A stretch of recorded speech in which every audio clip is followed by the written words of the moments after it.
ฝั่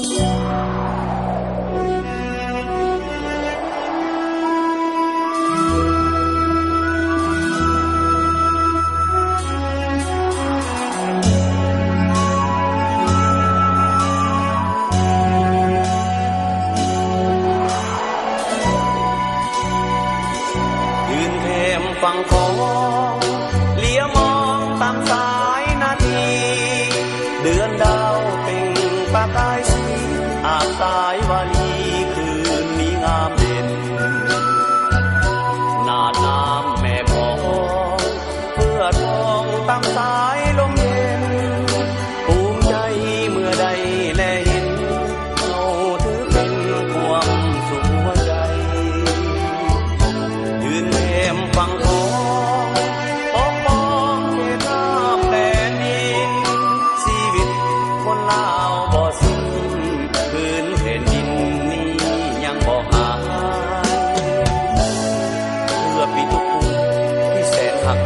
ได้อยู่เย็นสุขสันต์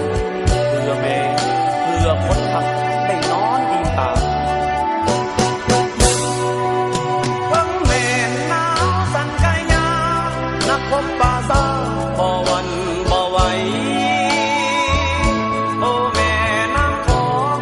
ลาวทางของห่างดังสายใจ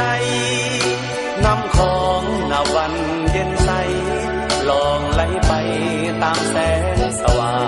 งอาบภูมิที่มาลวงล้ำนาน้ำแม่ของพวกมันต้องคือกระแสฟองแม่น้ำของทางลงลีพี